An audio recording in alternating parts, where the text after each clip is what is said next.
The forecasters and the bracketologists kept SMU alive for one more day, but now SMU fans are rooting against Oklahoma and against New Mexico to get into the NCAA tournament.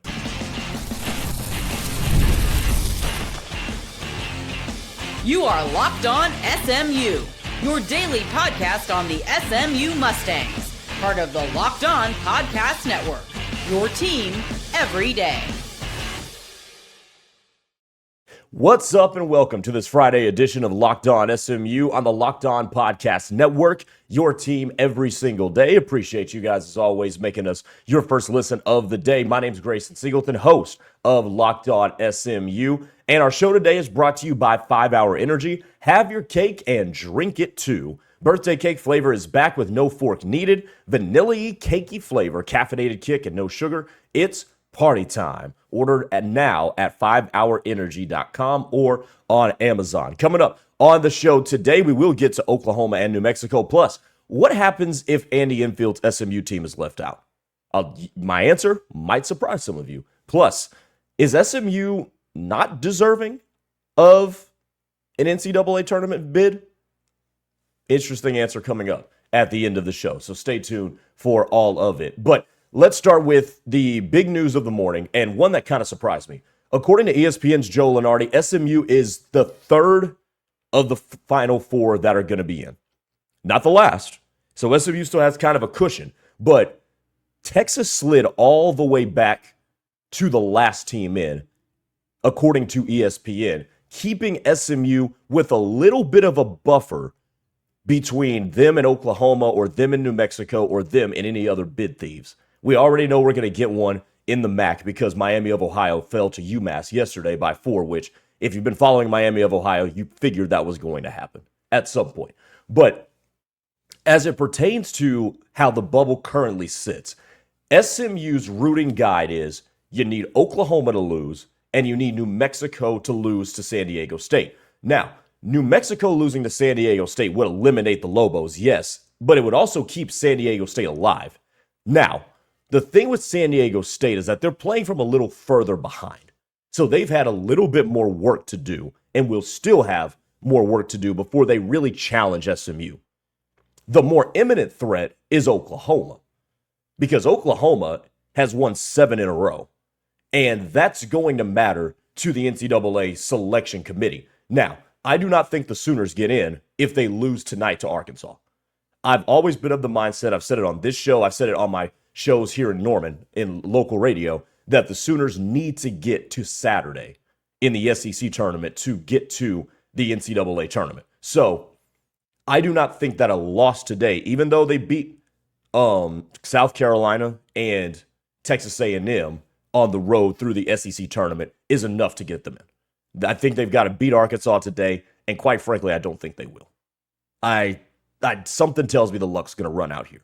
But nevertheless, that's your rooting guide today for SMU. And what makes this interesting is that if Oklahoma were to beat Arkansas, you would be in a virtual tie with the Mustangs. Because here's the thing, both of them are from Power 4 conferences, both of whom play excellent basketball. There's no drop-off between the SEC and the ACC. We don't have to do the football argument when it comes to that. But if you look at the overall ratings that people are seemed akin to use, you look at the WOB rankings, SMU is still hanging around at .07. So they are 45th overall in the WOB. Oklahoma's 47th.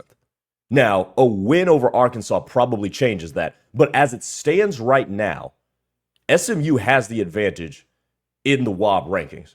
You go to the net rankings, SMU is still sitting pretty. SMU has more quad 1 and 2 wins than Oklahoma.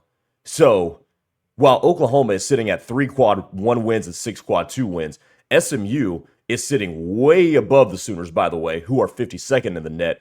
SMU's at 37 in the net with 4 quad 1 wins and 5 quad 2 wins. So if you combine the two, Oklahoma's got 9, SMU's got 9 as well, but the quad 1 win, the one additional quad 1 win, as it stands right now, could help.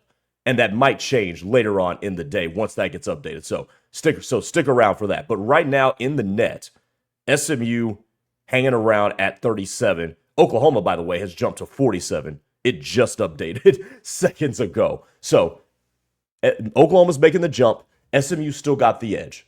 So the Mustangs are still sitting okay in terms of the bracket. Now, I will say with the new net update that updated seconds ago, they are tied in quad one wins. They're tied in quad one wins with 4 between the two. So a little bit of an update in information there. Oklahoma also does not have a quad 3 or 4 loss similar to SMU. So the resumes are going to become very, very similar, but you don't want to end up in a tie with Oklahoma for this reason and this reason alone. The way the two teams finished the season. SMU finished the season stumbling and bumbling. Oklahoma is on a 7-game win streak, and if they were to win tonight against Arkansas, would be 8 in a row.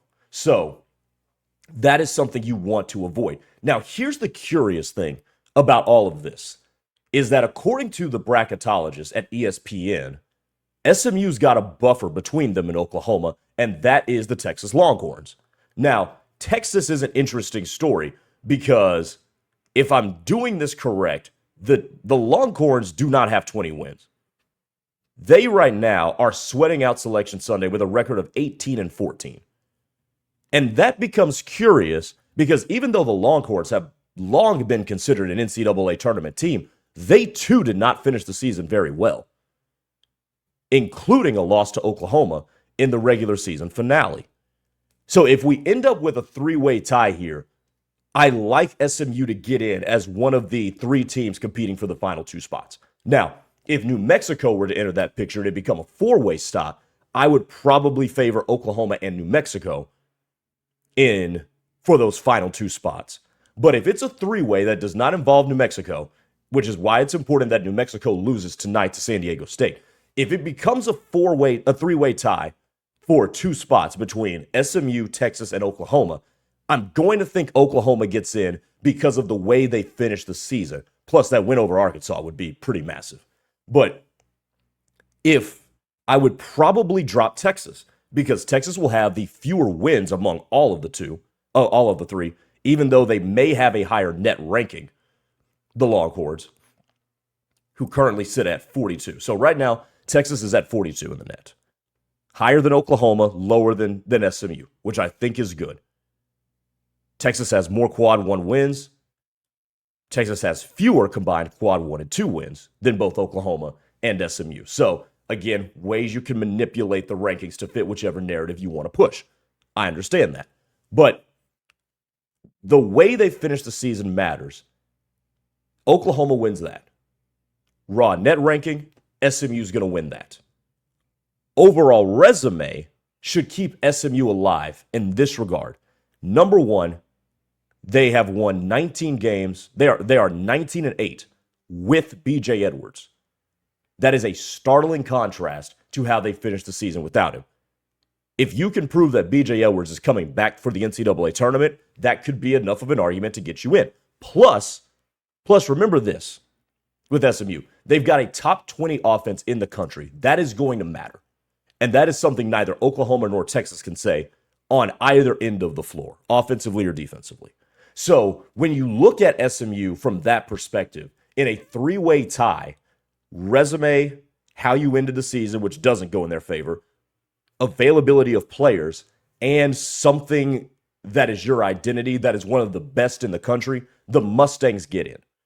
I do think it could be a last team in or maybe a second to last team in for SMU, but if you end up in a 3-way tie with Texas and Oklahoma, you should be sitting okay. That's how I'm looking at that right now. But for max comfort, Oklahoma's got to lose tonight, and New Mexico's got to lose tonight, and we should be sitting okay come Sunday. Emphasis on the word should. The team that's really sweating this thing out is Texas, because unlike SMU, Texas has fewer than 20 wins. And that usually can be the barrier of entry when it comes to these tiebreakers like this. We'll see. Coming up next here on Locked On SMU, what if the Mustangs get left out? What does that mean for Andy Enfield? Find out next.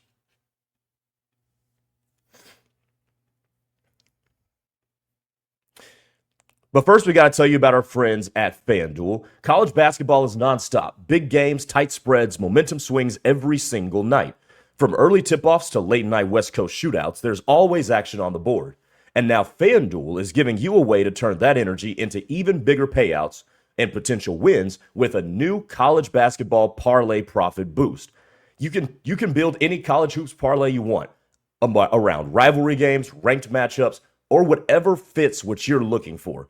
And you can mix in spreads, totals, and even player props to match how you see the slate playing out. All you got to do after that, apply that profit boost and instantly bump up the potential payout. Go safe, go bold. Ride with the team you've been following all season long. It's your parlay, your style, now with more upside behind it. Head to FanDuel.com to get started. That's FanDuel.com. FanDuel, play your game. CoastPay is giving Locked On College listeners up to $2,000 credit for your business when you get started today. If you manage a crew, construction, HVAC, landscaping, and any operation with trucks on the road, you already know how messy gas and materials can be. Cards get shared, receipts disappear, and month end turns into a headache. CoastPay fixes all of that. CoastPay is the modern fuel card and expense management tool built specifically for fleets. Fuel, maintenance, materials, all on one card with real control and instant visibility. Every transaction shows up the moment it happens, so there's no surprises. If someone fuels up at an odd time or tries to buy something outside their limit, you will instantly know. They give you real-time alerts so that you always know who's spending what and spending where. And automatic receipt capture makes month-end extremely simple. And it works anywhere that Visa is accepted, so there's no detours to specific stations. It's built for operators who don't have time to chase paperwork. And unlike old fuel cards, there are no contracts or commitments, just smarter expense control. Right now, CoastPay is offering our listeners up to $2,000 credit when you get started at coastpay.com/lockedoncollege. Go to coastpay.com/lockedoncollege to see how you can earn up to $2,000 credit. Terms apply. The Coast Visa commercial credit card is issued by Celtic Bank. All card accounts are subject to credit approval.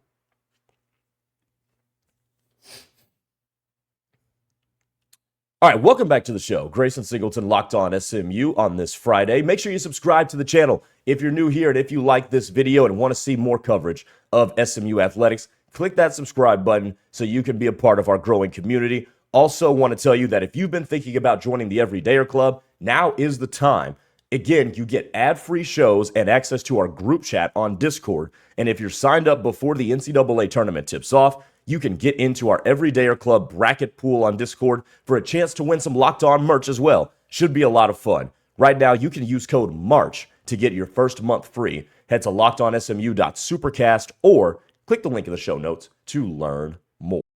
Okay, so it's now time to acknowledge that SMU is in danger of missing the NCAA tournament. And a lot of you who have weighed in on Twitter, weighed in on YouTube, have expressed frustrations with Andy Enfield and a desire for him to go. I have said my piece on that. You guys have said your piece on that. That's awesome. And we're not going to talk about him getting fired after this season today because that's not going to happen. What I will say is this, to answer the question, what happens with Andy Enfield if they miss the tournament? And my answer to that is very simple. Andy Enfield has a good resume at SMU. Multiple 20-win seasons in his first two seasons. Got to the NIT a year ago after winning 24 games, yet he has struggled against ranked teams. So we see the success, we see the flirtation with the NCAA tournament. We see the improvement with the program, obviously. That cannot be denied. He's the first coach to win 20-plus games in his first two seasons at SMU. But if he misses the NCAA tournament, with the bevy of resources that SMU has and the pull that SMU should have, especially with Texas being a basketball factory, Andy Enfield's got one more year, right? I think at most programs that we don't look at and say, you've got the litany of resources to work with, I would probably give you 4. But being in the ACC and the expectations in the sport of basketball that come with being in the ACC and the resources combined, 3 years should be good enough to get you to the NCAA tournament. That's the reality of the situation. Now, if they make the tournament, then next year is not a do or die year. But next year is a do or die year for Andy Enfield if the bubble pops on SMU. Because at some point, you're going to become the Pittsburgh Steelers, right? And we all remember what the Steelers have been doing in recent years. Or even here's a better example. Here's a better example. The Atlanta Hawks in the NBA. The Atlanta Hawks have been a team that's right around 500. They'll flirt with being a little bit above, sometimes a little bit below. And they'll make the play-in and then won't make the real playoffs. And then we do the cycle over and over and over again. Just mired in mediocrity. And I don't think SMU is a mediocre basketball team. I think it's a good basketball team with some flaws. It's not a perfectly constructed team. But they probably should be slightly, not a whole lot, but slightly better than what they are. Now, B.J. Edwards' injury had a lot to do with that. We cannot understate that. That B.J. Edwards' injury probably threw this whole thing into flux and is quite frankly the reason we're having this conversation.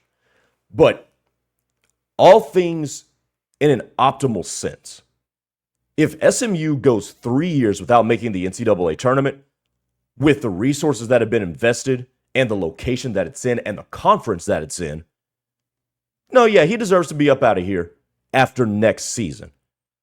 Now, today, if Sunday goes SMU's favor, resets that clock. Especially if they win a game in Dayton and maybe even win a first round game, the clock gets reset.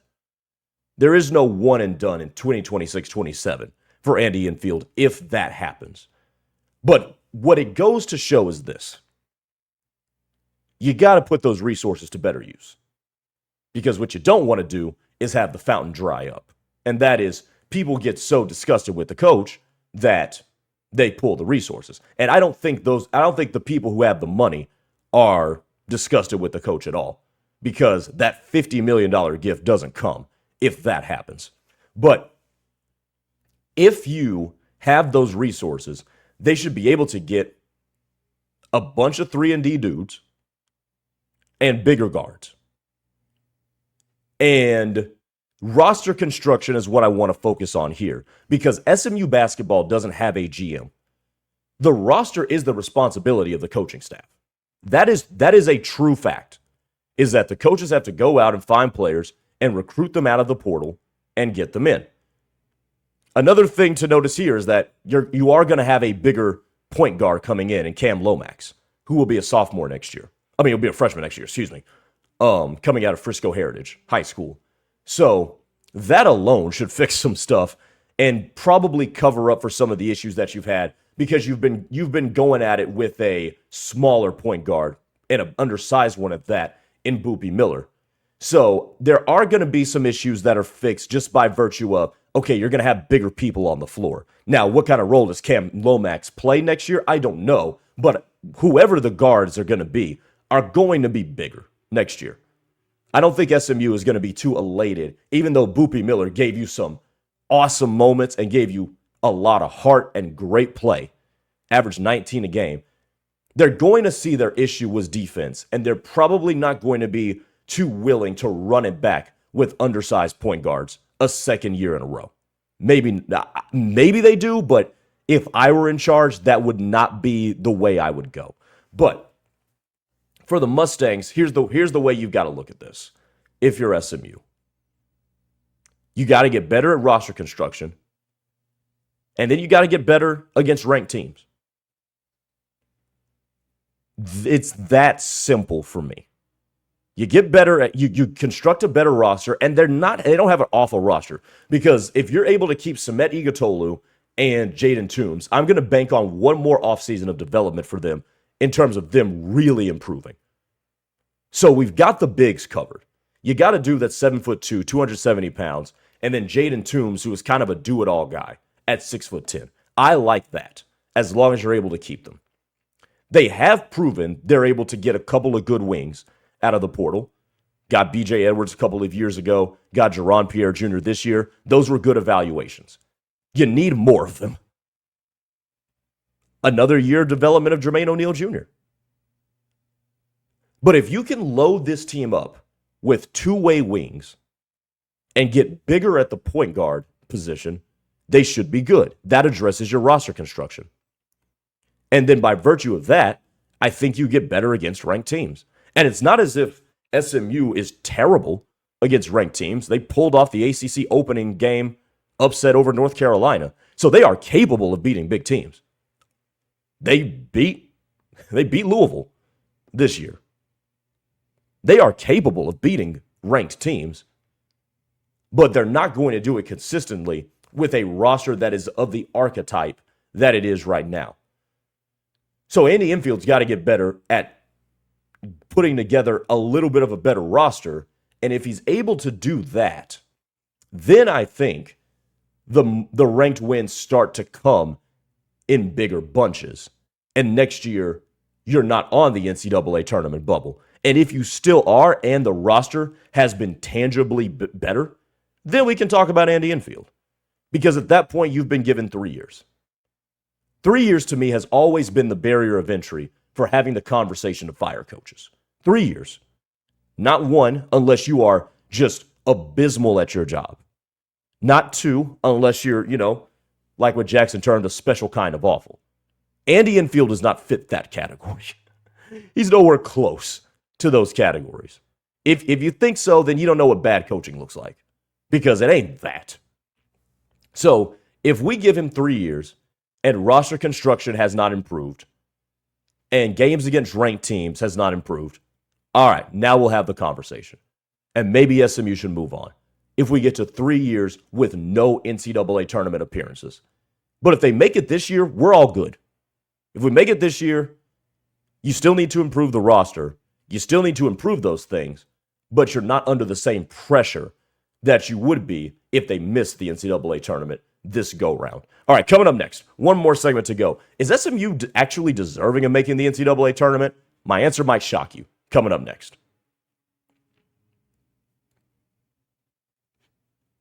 Workplace chaos, deadlines stacking up, inbox overflowing, and the one position you've got to fill is still sitting open. When the pressure's on and you need the right hire, this is a job for sponsored jobs. Indeed Sponsored Jobs helps you reach the people who actually fit what you're looking for, skills, experience, location, so that you're not just hoping the right candidate stumbles across your post. And here's a stat that says it all. In the minute I've been talking to you, companies like yours made 27 hires on Indeed, according to Indeed data worldwide.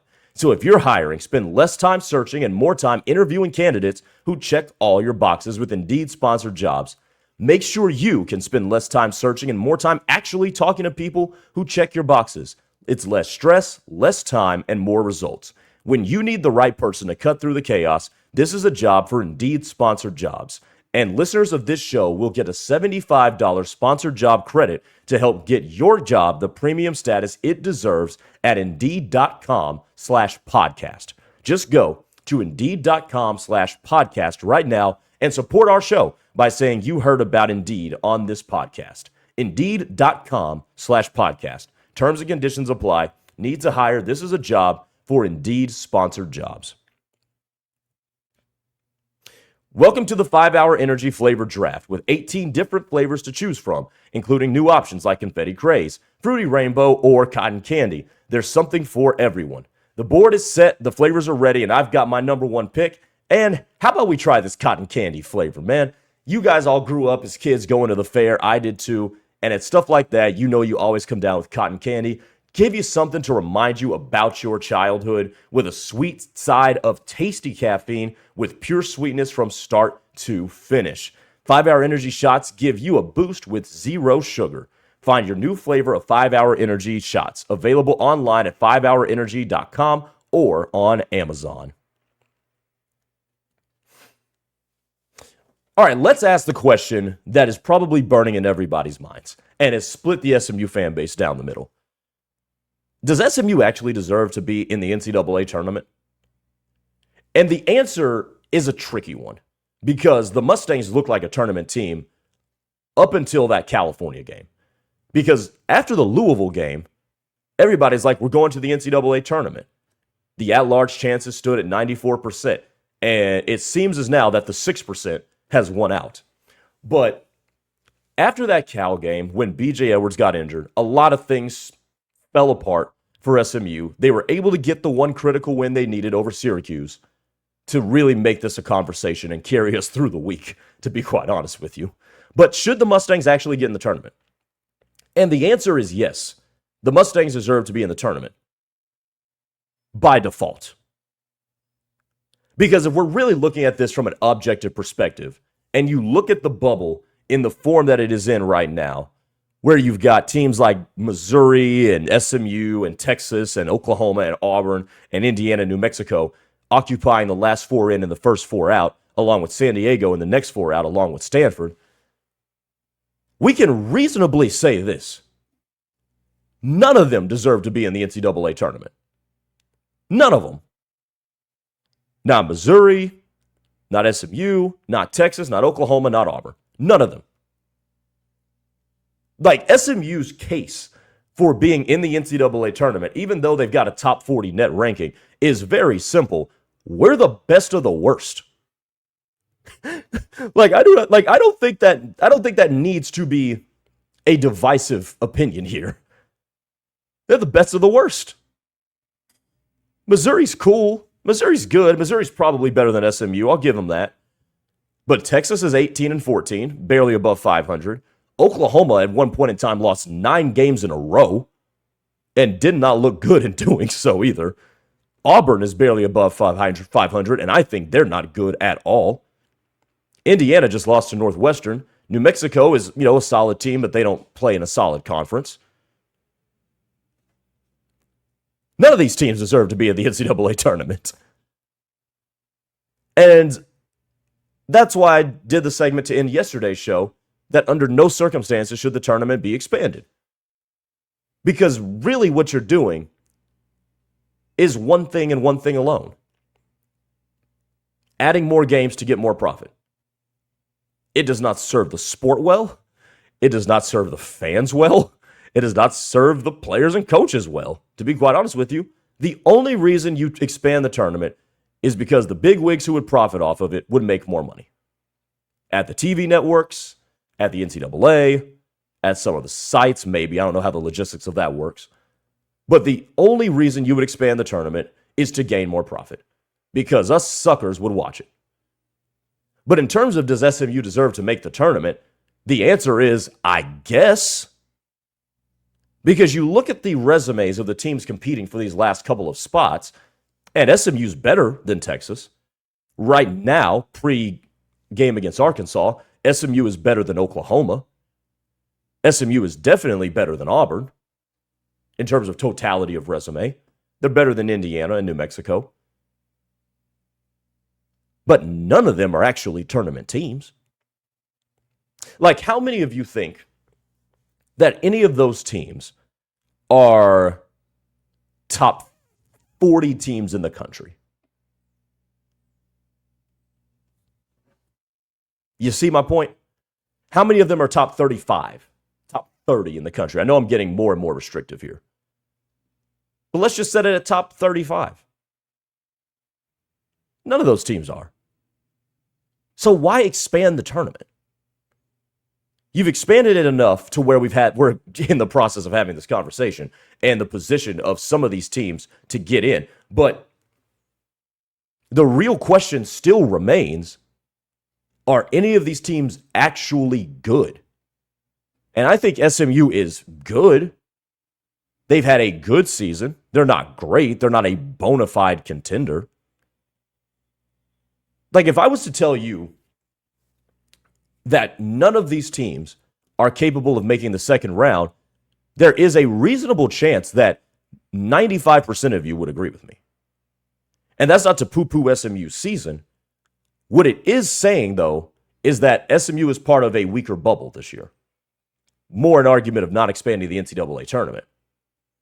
And what I'm preparing for, and this is what I've mentally been preparing for, are the few people, and I don't think there's going to be a lot, but there's going to be a few that if SMU does not get selected on Selection Sunday, that will say that SMU got screwed. I'm here to tell you, nobody's going to get screwed out of the NCAA tournament. Nobody is. There would be a miscarriage of justice if, like, say, Oklahoma got in with 19 wins and they didn't beat Arkansas. over SMU, I think that would be the wrong decision. That would be the wrong decision in my mind. It would be the wrong decision if Texas would get in over SMU. That would be the wrong decision in my mind, but it wouldn't be some, blatant miscarriage of justice. It wouldn't be somebody got screwed. Nobody is getting screwed out of this year's NCAA tournament, because if you're not in this year's NCAA tournament on the bubble, you didn't belong. Because none of these teams have ironclad resumes to warrant, yep, we should be in. I made the argument earlier in the show that in a three-way tie, SMU should be one of the two teams in when you're fighting with Texas and Oklahoma. I made that argument, and I stand by that and actually believe it. But it's not as if they slipped SMU into the first team out that they would have gotten screwed. No.